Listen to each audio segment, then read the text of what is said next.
बोला यदि किसी गोले की त्रिज्या 3 गुनी कर दी जाए, यदि किसी गोले की त्रिज्या 3 गुनी कर दी जाए तो मूल गोले के आयतन और नए गोले के आयतन का अनुपात कितना होगा, कितना है, ठीक है, नए गोले का अनुपात कितना होगा।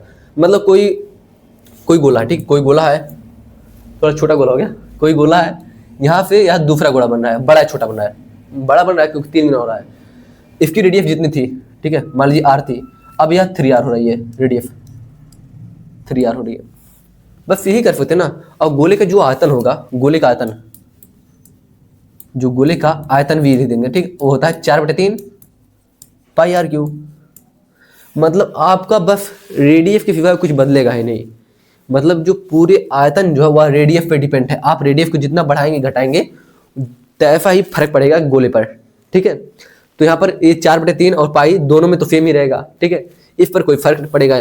तो हम इसे लिख सकते हैं कि हमारा जो गोले का आयतन है वह किस पर डिपेंड करता है, यह डिपेंड करेगा वॉल्यूम, वो पूरा डिपेंड करेगा रेडियस पर, रेडियस के क्यूब पर।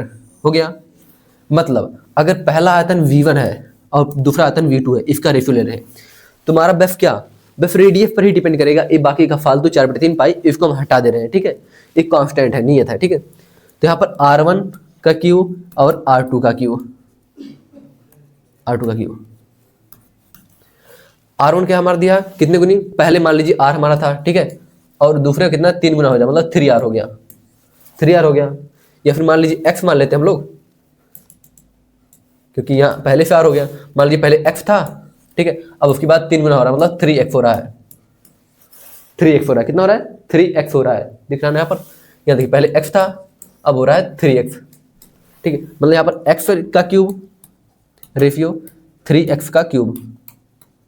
जैसे हम आगे सॉल्व करेंगे, x का क्यूब हो जाएगा रेशियो 3 त्रिका 9 त्रिक 27, कितना हो गया 27 हो गया, 3 का क्यूब 27 x क्यूब। यहाँ x का क्यूब दोनों तरफ है, एक कट जाएगा, बचा कितना 1/27, 1/27। हमारा ऑप्शन नंबर कौन सा सही रहेगा, ऑप्शन नंबर हमारा डी सही रहेगा, डी फॉर देश है ना, ऑप्शन डी हमारा सही रहेगा 1/27, ठीक है।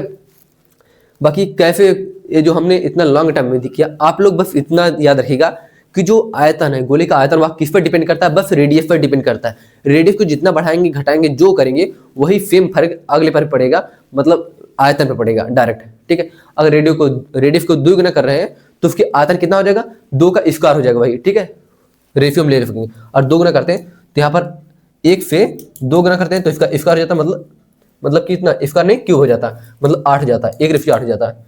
ऐसे ही बस रेडियस पर डिपेंड करता था, तो आप लोग आराम से लगा सकते हैं, क्वेश्चन में कुछ नहीं था, ठीक है।